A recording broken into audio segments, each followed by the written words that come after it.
It's very, very important. Okay. If you haven't signed in yet, you can, you'll have a chance to sign in on the way out. There were laptops outside when you walked in, so don't worry about it. Today's meeting is an important one.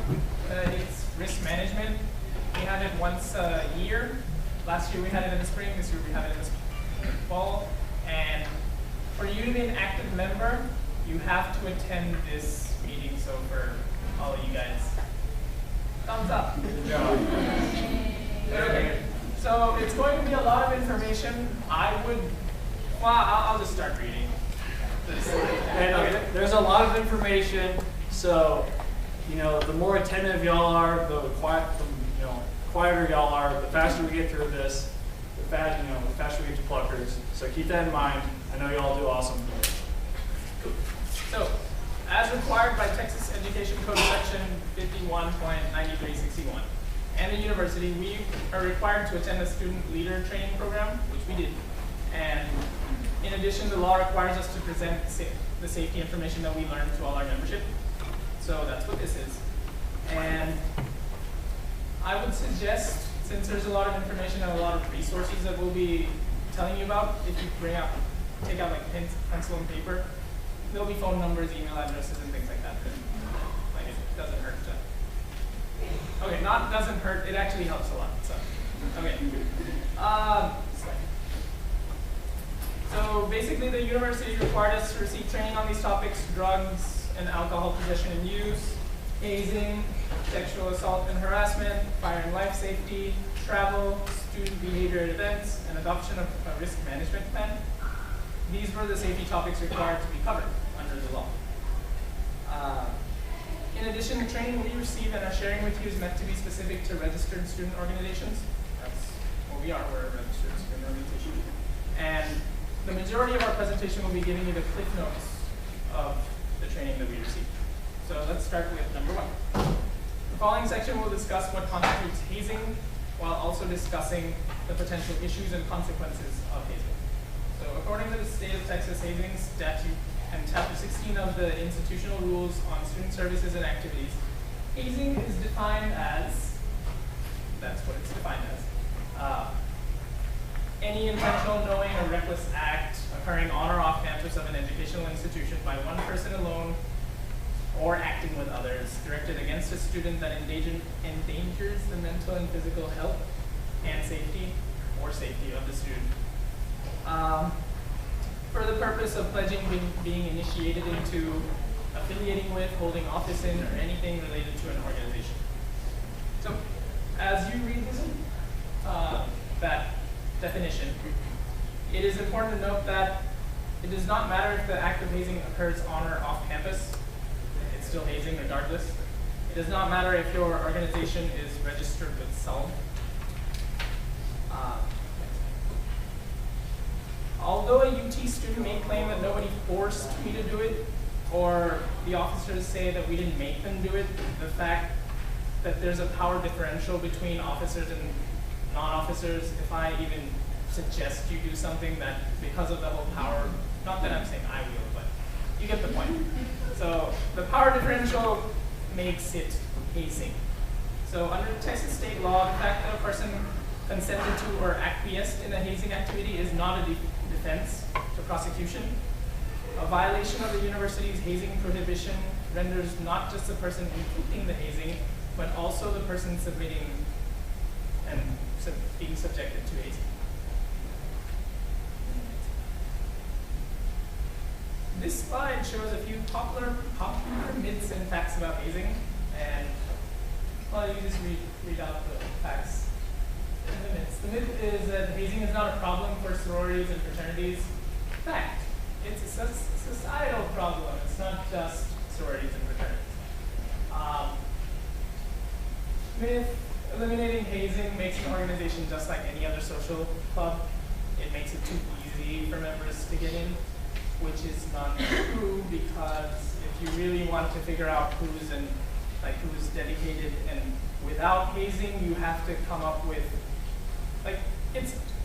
hazing is the easy way out, I guess, if that makes sense. Does it? Yes. Okay. Myth, a little hazing should be okay as long as there's no mean-spirited or injurious intent to injure. The fact is that even if you didn't want something bad to happen, that doesn't mean that nothing bad will happen. And if it does, it's still your responsibility. And it's illegal. So. A person who believes he or she has been subjected to hazing, there's some information that, like I said, there's information for you to write down, or you can smartphone picture that. But yeah, there's information about where you can go for help or to report such activities. It's at the office of the Dean of Students. There's a website there, there's a phone over there. I would suggest you write it down or somehow maybe. Okay.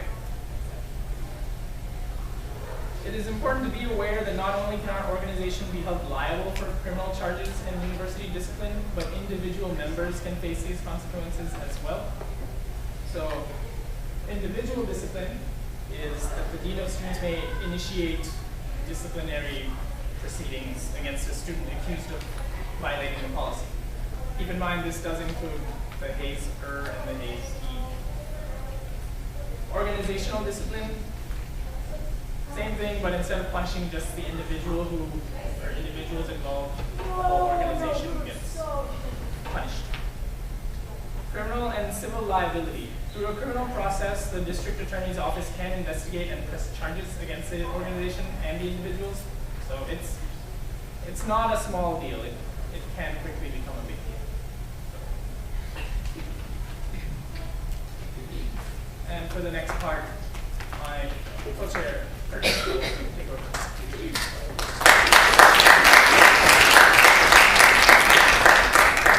All right, as y'all can, I hope y'all can read that.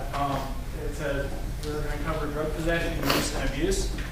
And just to start, in the words of my favorite school counselor, drugs are bad, okay?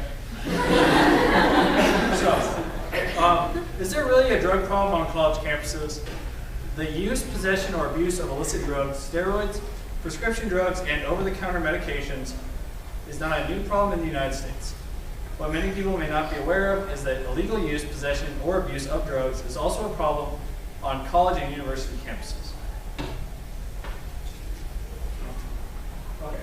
So according to the U.S. Department of Health and Human Services, approximately 40% of adults in the U.S. will use an illegal drug at some time during their lives. This does not include the use of alcohol or prescription medications. A study conducted at UT by the Harvard School of Public Health in 2004 found that 28% of students smoked marijuana in the past year and 31% used illicit drugs in the past year. So obviously those aren't small numbers when you think we have a campus with 50,000 plus people. A study conducted at UT by American College Health Association in 2008 found that in their lifetimes, those percentages, at least once. So y'all can take that in. That's a pretty big percentage of students. Recognizing the signs of drug use or abuse is one of the most important steps each of us can take in getting someone help. I know this is a very big organization, but still, everyone can do a small part to kind of keep everyone in check and safe. You should be on the lookout for some of these red flags that are symptoms of drug use and dependence. The person has life problems related to the use of alcohol or drug abuse. For example, neglecting responsibilities, relationships, or other things because of alcohol or drug use. The person sets limits on how often or how much he or she will drink or use and then exceeds those limits. The person makes promises to him or herself or someone else about drinking or using and then breaks those promises. For example, promising to cut back and using the same amount as before. The person lies about or tries to hide the amount and or frequency of his/her drinking or other drug use. The person forgets or denies things that happened when he or she was intoxicated. For example, experiencing a blackout while intoxicated. The person behaves very differently when intoxicated than when sober, as if he or she is a different person. That's pretty self-explanatory. The person tends to avoid social functions at which alcohol and or drugs may not be available. Again, pretty self-explanatory. The person feels guilty, embarrassed, or remorseful about things he or she said or did while intoxicated. And finally, the person has a very high tolerance. That is, he or she can drink or use a lot without acting or feeling intoxicated.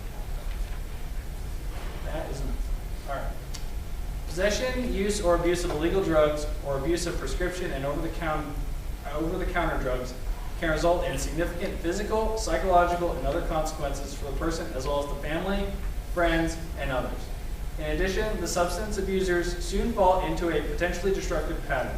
Obtaining and using the drug becomes more important than anything else, including school, work, friends, or family. Drug possession, use, or abuse can affect multiple areas of your life, including... All right. There are several ways you can help. As a student, you can help someone who may have or currently does have a drug problem, including, but not limited to, referring to them to any of these services. All these are free and are paid for by your tuition. So you're already paying for them. You might as well use them if you notice someone's in distress or may have a potential drug or alcohol problem.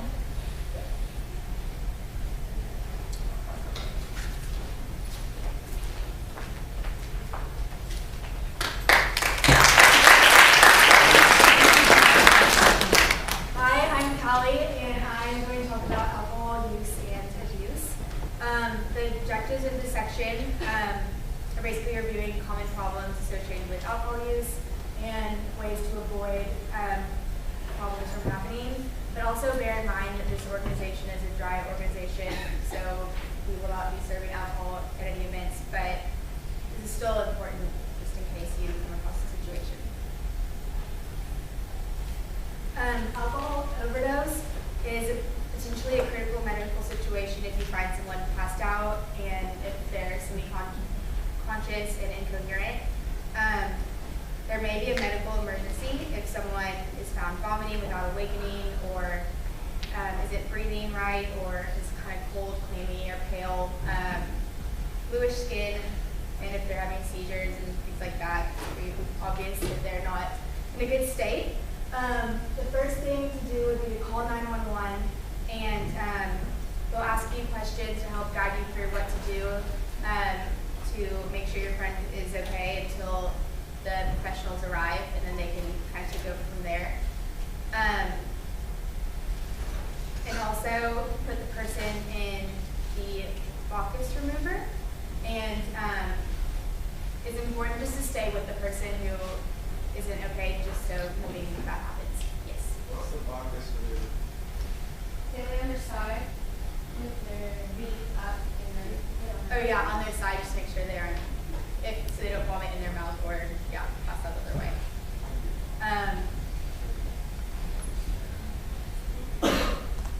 Okay, the university policy clearly prohibits underage drinking, or drinking while driving, or any other misconduct inconsistent with state and federal laws.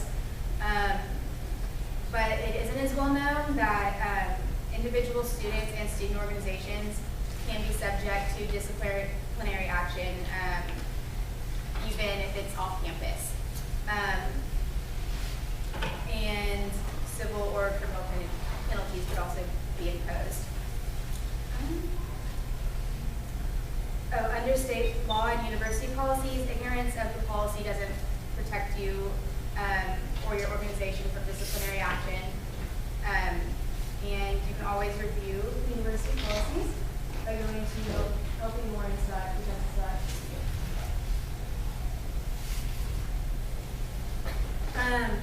UT recognizes that the fear of potential disciplinary action might create a barrier or inhibit students from seeking emergency medical assistance, just for fear of getting in trouble or breaking the law. But under the medical emergency call for help program, students who have sought emergency medical assistance for themselves or others will not face formal disciplinary action from student judicial services. So basically, if a friend is in trouble, just always call for help. And y'all probably know most of the state laws regarding alcohol use and public intoxication, underage drinking, driving after drinking,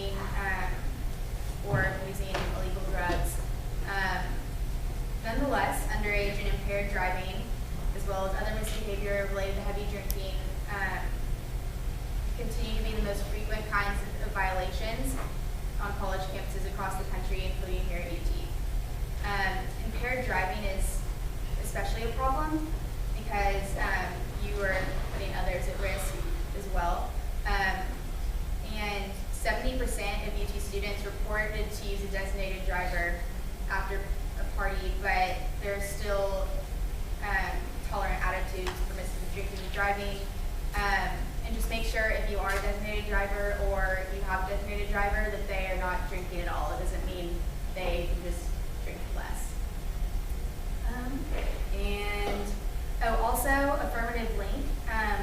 Some people think that if you're like not holding some kind of alcohol, then like you can't get in trouble with the police. But however, state law allows an officer to cite a minor possession or any other violation, even if like alcohol is spilled on the ground near you. So just be wary of that. And so that's the affirmative link between that an officer will use to give you a citation.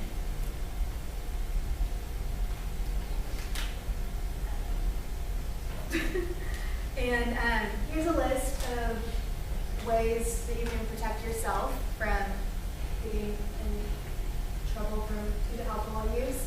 And also, yeah, we're a dry organization, so this isn't necessarily a problem, but don't serve alcohol to minors, check IDs if you are serving alcohol, and make sure that if you are serving alcohol, that there is food around or non-alcoholic beverages if people aren't going too crazy. And then avoid drinking games because that can get people to get kind of too drunk too fast. I'll put in that. And yeah, like I said before, like don't hesitate to call for help. And yeah, make sure they're designated drivers if they'll be tried out.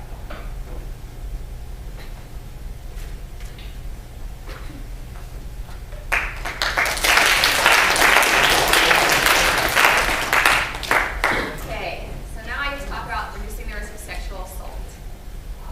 The following section will discuss the issue of sexual assault. Sexual assault is an umbrella legal term that describes a variety of sexual violations, including, but not limited to, rape, attempted rape, and sexual abuse. Violations can happen between any two individuals, regardless of gender, identity, race, ethnicity, sexual orientation, socioeconomic status, ability, or religious identity.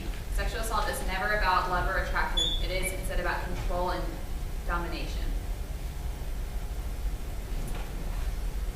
Sexual assault occurs when kind of just what I said, sexual act is directed against another person when that person has not given consent or is incapable of giving consent. So that kind of goes along with what Holly was saying, like even if an absence of a no is not consent. You may notice that this definition includes a lot about consent. What do we mean when we talk about consent? Synonyms for consent include agreement and permission. In the context of sexuality, when someone gives consent to a particular sexual act, they're giving their agreement and or permission for that act to occur. Consent is an active term, meaning that involves the actual saying of yes and not just the absence of no. And in order for the consent to be present, the person giving consent has to feel that they have a choice in the matter. They can say yes or no freely without negative consequence. So consent can happen only when two people share equal power, so they're relative peers. It is also important to note that consent is negotiable for each stage of intimacy. So saying yes to kissing doesn't mean saying yes to sex. So this just tells you a little bit more about what consent constitutes and what it does not constitute. And it's possible to not have consent when one person has more power, when alcohol and drugs have been involved, because those kind of substances impair ability to give consent.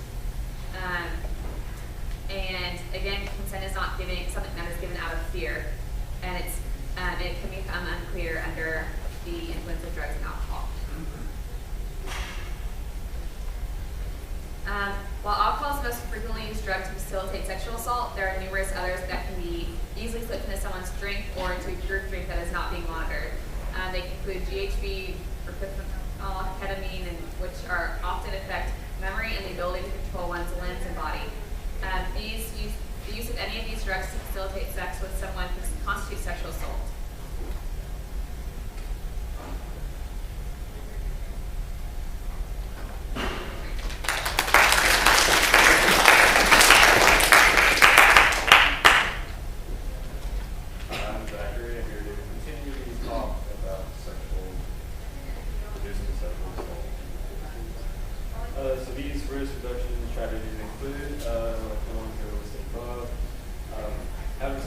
designated to monitor and control the distribution of alcohol as student organization events. This doesn't apply to this organization specifically, but if you're part of an organization that does. Establishing an organizational culture that does not tolerate sexually predatory behaviors and holds the offenders of such behavior accountable. Intervening when you observe coercive or threatening behavior. You see somebody at an organization that's making gestures at somebody, believes that they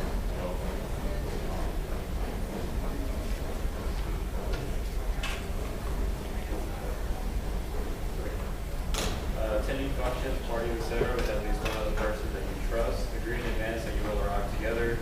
Leave together and look out for each other while in function. Maintaining control of your particular drink. Choose to drink at an event. If you sit your drink down or it is out of your control for any period of time, throw it out and get a new one. That goes along with the drugs. If you listen, that you never know if you slip in your drugs or into your drinks. Beginning and continuing dialogue with them. Having resources available about the risk of sexual assault, resources for survivors.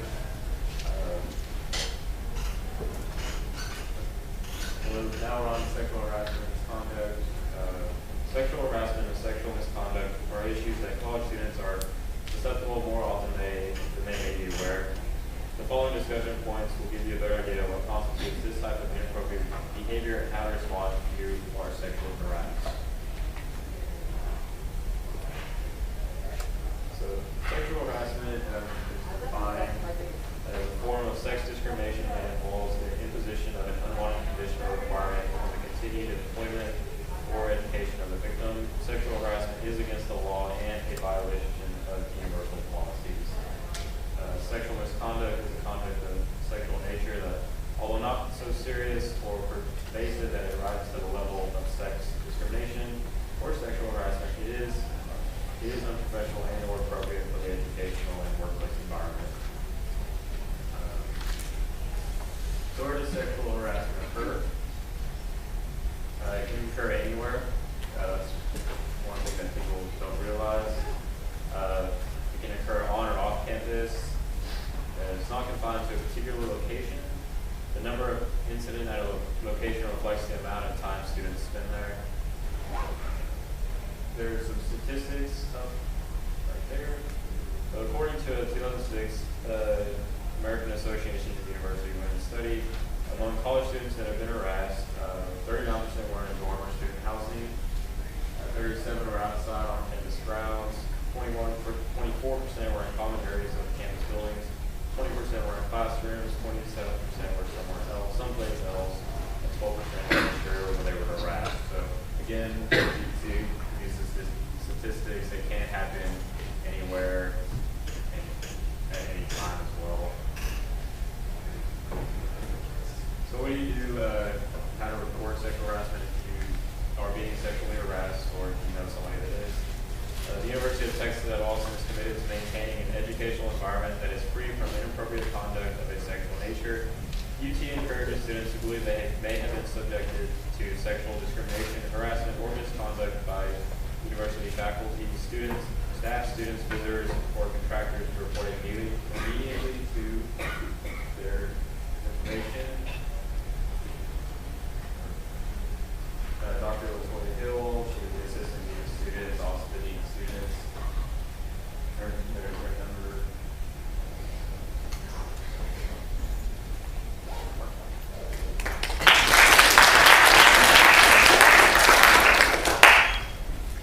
Okay, fire and life safety is a topic that is often overlooked by student organizations, despite the fact that an emergency involving these items can be grave. Here are some tips and advice on how to avoid putting you and our organization in danger. The last thing we would expect at an event is for a crisis to arise. The best thing to do is to call for help as early as possible and utilize campus resources. Calling 911 from a cell phone will connect you with the City of Austin dispatch. Provide as much detail as you can and stay on the line with the dispatcher until they release you. To ensure the fastest response, have a friend call UTBD at 411-441 or make the call yourself in addition to 911. The Office of the Dean of Students can help with a variety of emergencies, including fires that occur in residences, notifying professors of absences due to injuries, illnesses, or emergencies, and so much more. Hopefully, we will have planned well and face this, but each of you should know that there is always help from the university. Ever wonder what would constitute a need to press one of those blue light emergency call buttons on campus? Well, it could be that you are walking by yourself and feel that someone is calling you. It could also be that you see a crime in progress and need an ambulance right away. If you think you should push the button, then go ahead and do so. Just remember, these are not toys and not for calling to find out directions on campus. When you visit the UTPD's website, you can sign up for their Campus Watch. You will see that there are a variety of crimes that occur on campus as well as in the surrounding areas. You can also enroll in a variety of educational programs such as RAD. When downtown at night, always stay with people you know well and trust. When choosing to walk either on campus or off campus, whether it be attending an organizational meeting or event, do so with friends and in well-lit areas. Also, be smart and lock up your belongings and mark them well in case they are stolen. Be aware and be safe. If you're concerned about a member of the UT community, whether it be a friend, staff member, or faculty member, you can contact the Behavior Concerns Advice Line, or BCAL, 24 hours a day, 7 days a week. You can ask to remain anonymous. However, if you want to send a report online, which you can do by visiting www.utexas.edu/safety/BCAL, you'll be asked to enter your UTE-ID. Also, when submitting your report online, be aware the reports are answered during normal Monday, Friday, 8 to 5 business hours. So many times individuals will walk by something that looks out of place and then continue walking to the destination. Whether you're in class using a campus room for a student organization meeting or just walking by, we ask that if you see something, report it. You never know if you're the first to see it or you might be the first to report it. As members of UT student organization, you also play a role in keeping our campus safe. It's always better to err on the side of caution. If something is a safety hazard and broken, you can contact University Facility Services at your call can make our campus safer for everyone. The University of Texas has a policy regarding weapons and weapon possession on campus. Both students and student organizations who wish to bring a weapon or fake weapon onto the UT campus must have advance permission from the Office of the Dean of Students. A weapons approval form must be filled out and turned into their office. You can access this form by going to the website. Be sure to plan far enough in advance to seek the required approval.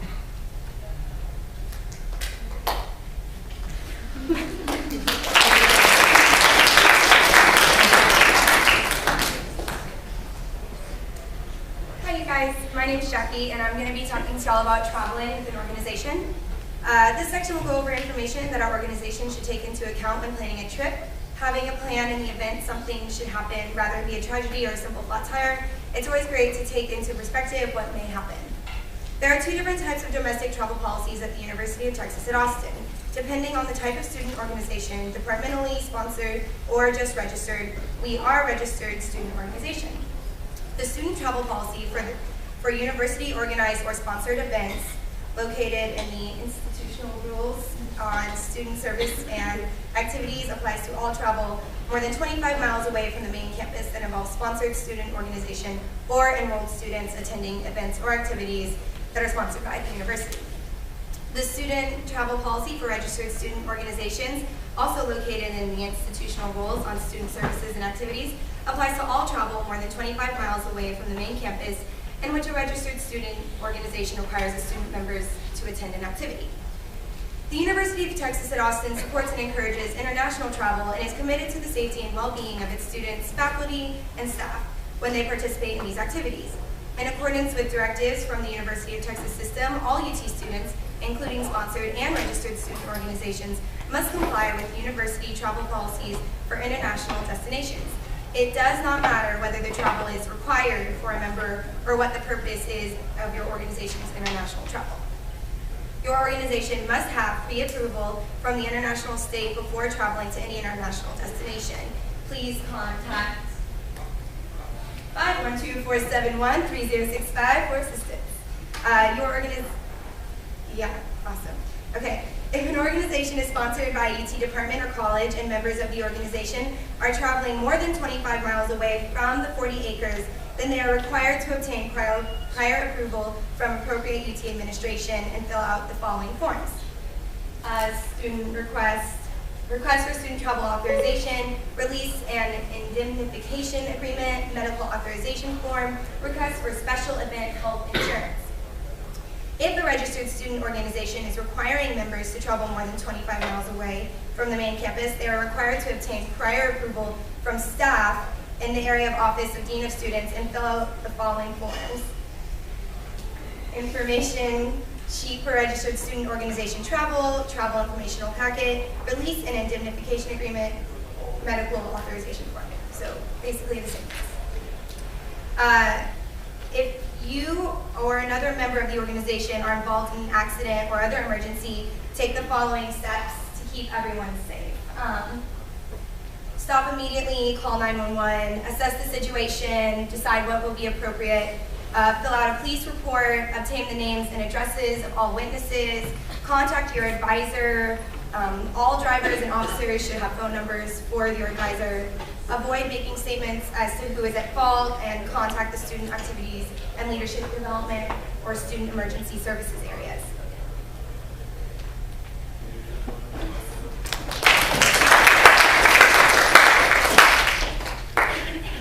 Hi guys, I'm Kylie Ann. This section will go over information that our organization should take into account when planning events such as a party or other socials. When creating an event, we have to do a lot of planning, and we have to work it out and really think it out. Depending on the type of event, whether it be social or professional, they have the potential to benefit all members of the organization, and how they are run reflects back on like not only our organization but the university as a whole.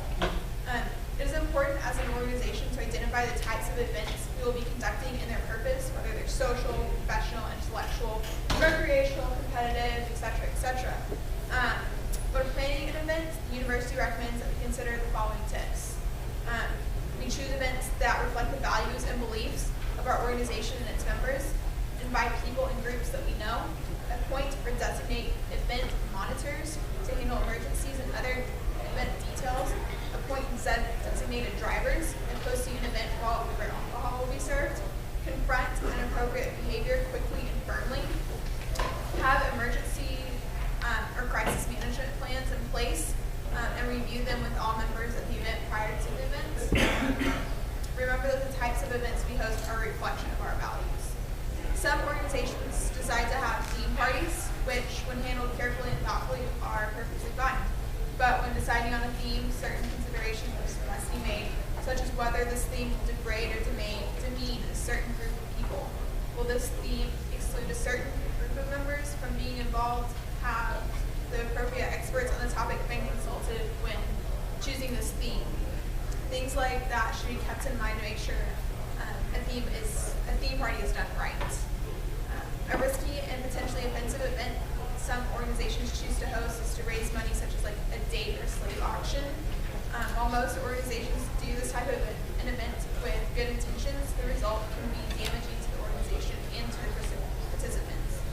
Date or slave auctions involve bidding on humans for their services or their ability to spend time with a certain person. This process devalues a human being to the level of merchandise and involves a comparison of relative value to each person being auctioned. This process has the appearance of an actual slave auctions, which are a real and tragic part of this country's history. In addition, it is important to consider safety concerns that arise as a result of a date auction. When a person wins the ability to spend time with another person, there is no way of discerning their true motives. Given the prevalence of sexual assault in our culture, safety concerns exist if we allow a member of our organization to be compelled to spend time alone with someone that he or she may not know.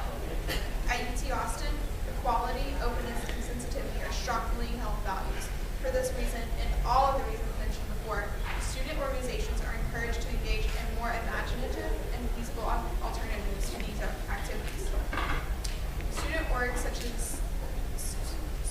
events such as conferences, award ceremonies, and competitions can be quite complex to manage. Events can involve numerous tasks, including budgeting, event schedules, seating arrangements, training for volunteers, and many more things. An essential component to creating successful events requires selecting an officer, other organization members, or committee or teams to take the lead. Selecting the planner for our organization's events is an important decision.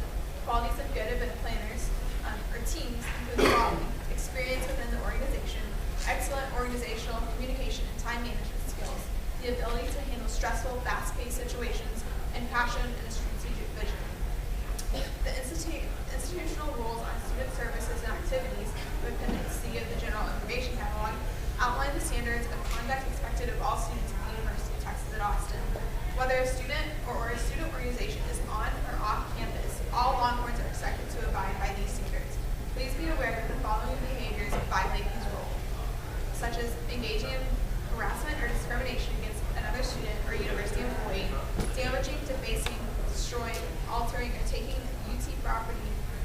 without authorization of the university, impeding or interfering with the authorized university function, including teaching, research, or disciplinary, endangering the health or safety of another student or university employee, failing to identify oneself or providing false information to an institutional representative, unauthorized entry into university buildings or grounds, and engaging in conduct that violates federal, state, and or local laws such as theft, hazing, DWI, or underage drinking.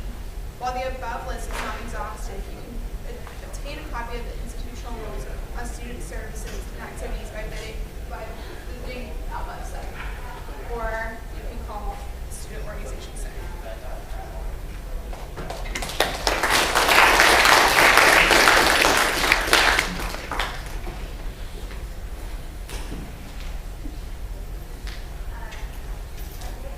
Hi, I'm Lizzie. I'm the last one. So. Yes. This section will provide you with a summary of resources available to you if you want to learn more about any of the topics covered in our presentation.